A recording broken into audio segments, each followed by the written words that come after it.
dapat punuan ka. Dapat marami kang stocks. Dapat puno yung tindahan mo. Kung anong hinahanap nila, bilhin mo, ilista mo, at ibenta mo sa kanila. Maling payo yan. Kung isang negosyante ngayon o nagbabala ka palang magnegosyo o may pinapatakbo ka ng negosyo at nagtataka ka kung saan napunta ang benta mo, ang kita mo, ang videong ito ay para sa iyo. Kaya tara, let's go! Yo, what's up? Ako nga pala si Jeff Cinco, isang entrepreneur at meron akong 5 taong kapalpakan, kalugian at pagkakamali sa pagpapatakbo ng isang negosyo. Isa sa hindi ko malilimutang kwento ng buhay ko pag ninegosyo ay ang salitang dapat marami kang stocks, dapat puno, dapat talagang bultuhan ka, dapat stocks overload ka. Kwento ko lang, no? 9 years ago, taong 2017, no, nag-start akong mag-business, ang sari-sari store business. First time ko yon at una kong negosyo. Talagang sa araw na yon, sa buwan na yon, ito yung una kong negosyong pinasukan. Wala pa akong idea noon kasi nung nagtatrabaho pa ako, hindi naman talaga akong taong negosyante. Wala talaga akong negosyo nung nag-start ako. So, una kong ginawa noon, nung ako ay pumasok sa isang sari-sari store business ay, syempre, yung payo na sinasabi nilang dapat punuan yung stocks. So, nung mga panahong yon, una kong ginawa, pumunta ako sa mall, no? Bumili ako ng napakadaming stocks ng aking tindahan. Kasi nga mga boss, no, isa sa pinaniniwalaan ko dati na yung negosyong punuan, yung napakadaming stocks, no, yan yung mga negosyong matagumpay na. Hindi ko malilimutan, naalala ko pa, nung nandun ako sa probinsya namin, doon sa Pantukan, maraming mga tindahan noon. Bata pa ako noon, mga 10 years old o mga 12 years old. Lagi kong napapansin na ang daming punuan na tindahan. Marami sa kanila inabot lang ng 2 months, 6 months, wala na yung stocks nila. At sa tingin ko sa kanila noon pagpunuan yung tindahan nila, napaka tagumpay ng business nila, napaka yaman ng business nila, napaka laki ng kita nila. Pero mali pala yun mga boss, no. Nung na-experience ko na, nung nag-start ako ng sari-sari store business dito sa Digos, ginaya ko yung payo na yun. Ginaya ko yung sinabi nila na dapat punuan, dapat marami kang stocks, dapat stocks overload ka. Walang kwenta pala yan. Kasi ang problema dyan, nung una kong invest talaga, siguro palagay ko mga 6 digits yung pinambili ko ng stocks, nasa mga 100,000 siguro.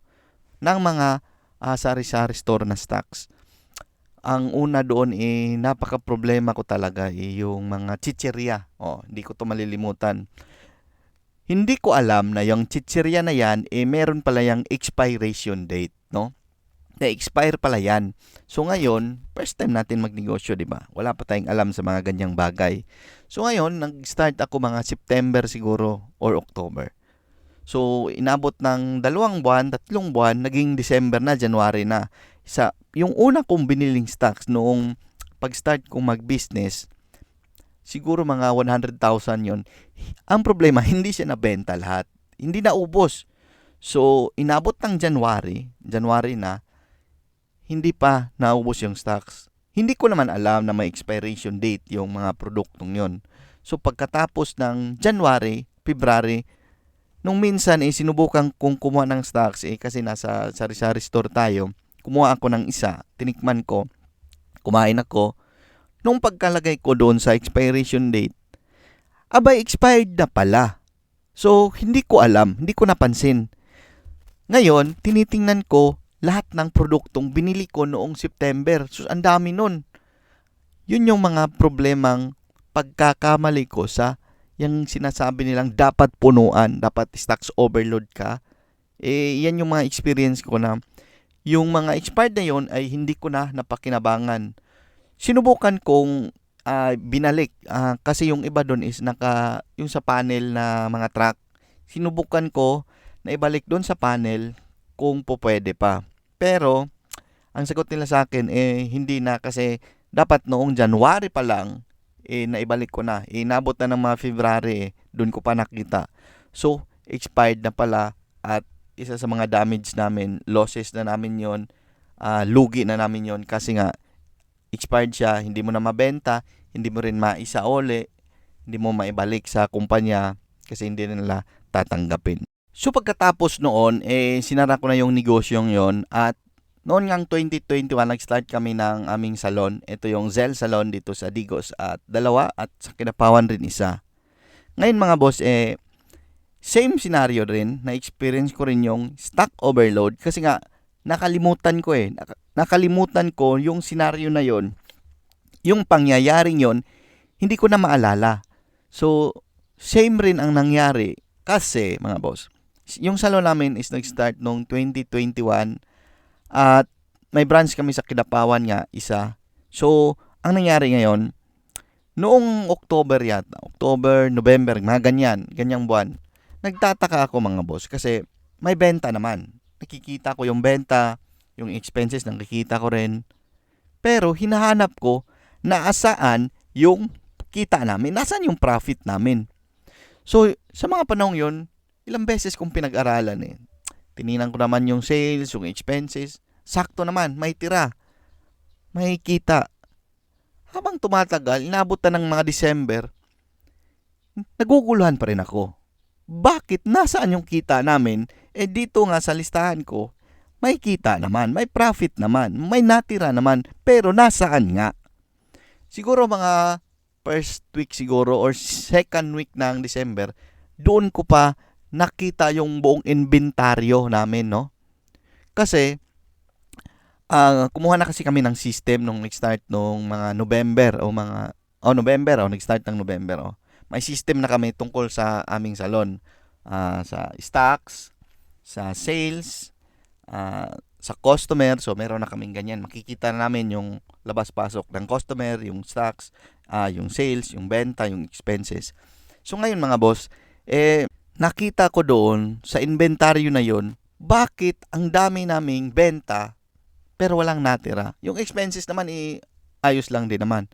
Pero nung binalikan ko yung inventaryo namin, nandoon lahat ng kita namin.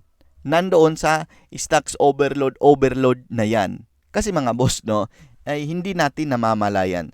Sa kabibisi natin sa buhay natin pagnenegosyo at siyempre sa buhay natin bilang pamilyadong tao, is nakalimutan kong tingnan yung inventory. Napakahalaga pala nito kasi hindi mo namamalayan na yung benta mo, yung kita mo, nandun lang pumapasok sa inventaryo.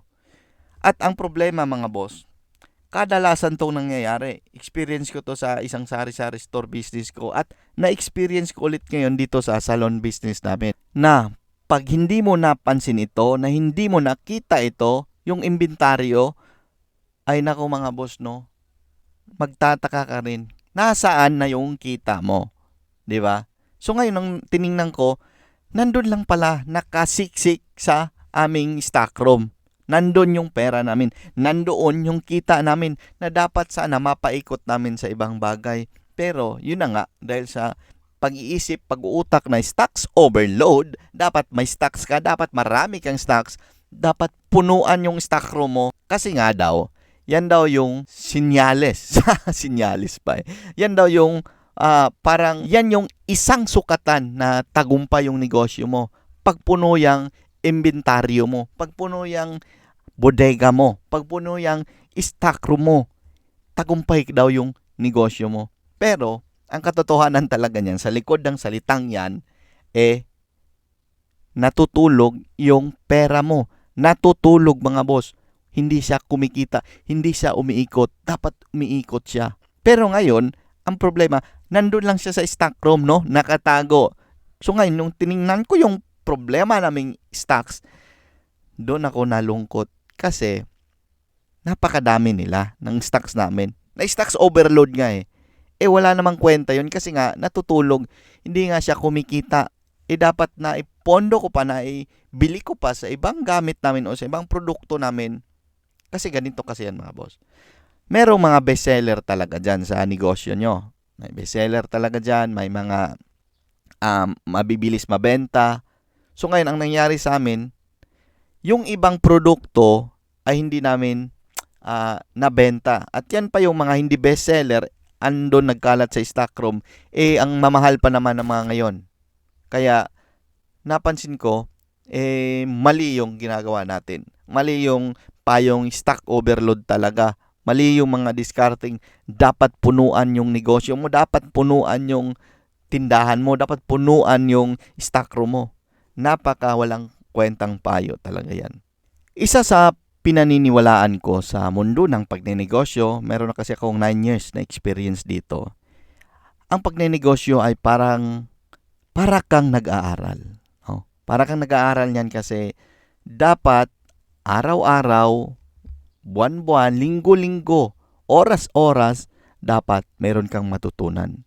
Marami kasi tayong mga experience na pumasok, maraming problema na pumasok, maraming bagong karanasan na dumating.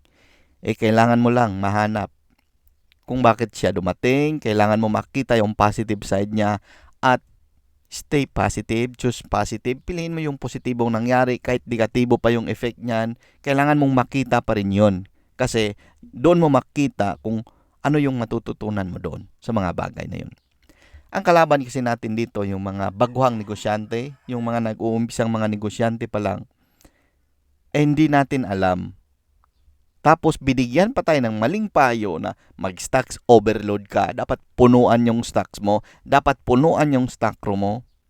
Eto, kwento ko na lang din sa inyo kasi may kaibigan rin ako negosyante. Meron siyang motor shop.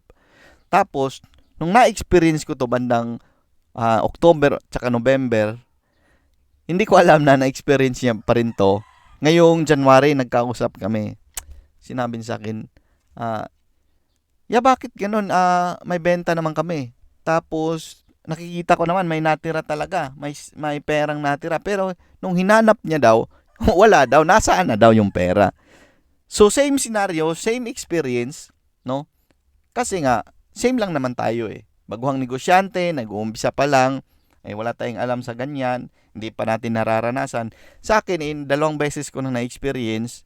So, yun, napayuhan ko rin siya nga. Tingnan mo yung inventaryo mo kasi baka dyan ka rin sumabit eh. Napakadami mong stocks na hindi naman pala bestseller, hindi naman pala fast-moving items. Tapos, yan yung nakapondo, nakatulog dyan sa stock room mo maling diskarte yan. Tingnan mo, check mo. Tapos, pag hindi mabenta, alam mo nang gagawin mo dyan. 50% discount mo na. So, ganyan talaga ang mundo ng pagnenegosyo.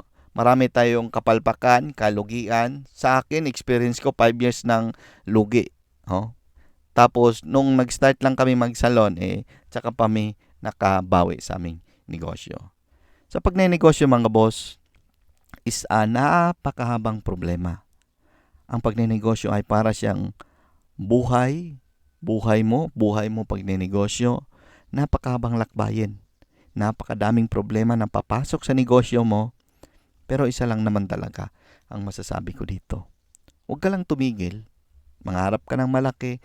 Trabahuin mo, galingan mo. Lahat ng problema, solusyonan mo. Makakarating ka rin kung saan mo gusto. Mahirap magnegosyo, masakit sa ulo. Lahat ng problema nandyan. Yung kita natin ganyan lang, yung problema natin ganyan kalaki. Pero, isa naman sa pinakamasayang parte ng buhay pagnenegosyo, alam nyo ba mga boss kung ano? Ito yung tayo yung nakapagbibigay ng trabaho. Malamang hindi mo pa na-realize ngayon, hindi mo pa naisip ngayon na yung pinapatakbo mong negosyo, meron ng pamilyang pinapakain, pinapasahod. Sa amin kasi lagpas na 10 yung tawa namin. So, ibig sabihin, meron na kaming pamilyang napapakain, 10 taong napapakain, 10 taong napapasahod na dun kumukuha ng pangkonsumo, pambayad sa kuryente, pambayad sa bahay nila, pambili ng mga ulam, pambayad sa eskwelahan ng mga anak nila. Ganyan kasaya ang magnegosyo. Kaya tingnan mo na lang yung positive side ng buhay, kung saan ka man ngayon, kung marami ka mang problema ngayon, kung nalugi ka man, tagilid man na yung negosyo mo, tingnan mo yung positive side dyan, tingnan mo at makikita mo kung ano yung dapat mong matutunan. Kasi pag titingnan mo kasi ang negative dyan, hanapin mo yung negative, sasabihin mo lang, ganun talaga, nalugi. Pero yung mga aral, hindi mo nakuha kasi nga, bigla ka nang nagdesisyon na, ganito talaga ang mundo. Ganyan talaga. Lugi na ganun talaga. So, always talaga choose positive, stay positive, hanapin natin ang positive side ng buhay. At mga boss, no, kung ang video na to ay yung nagustuhan, mag-heart ka naman at i-share mo to sa iyong mga kakilala at kaibigan at pindutin mo yung like, share, no, para marami din silang bagong natutunan. At yun nga pala yung salon namin, yung Zell Salon, Digos and Kinapawan. Meron na kaming 2 branch. Kung naghanap kayo ng safe, di kalidad, stress ka sa trabaho, stress ka sa negosyo, naghanap ka ng relaxing, comfort, safe, di kalidad na salon, hindi ka magsisisi. Subukan nyo, Zell Salon, napakabangis ng aming produkto. Kami ang the best dito sa Mindanao. Subukan nyo mga boss, mga madam, para naman maraming kaming matulungan na kagaya nyong mga stress sa mundo ng trabaho at pagnenegosyo, syempre. At yun lang muna mga boss, always hanapin natin ang positive ng side ng buhay. Stay positive, choose positive, at huwag kalimutang magdasal at magpasalamat sa buong may kapal. Ako si Jeff Cinco, nagsasabing kumbate. Pero bye-bye! Trabaho pa tayo.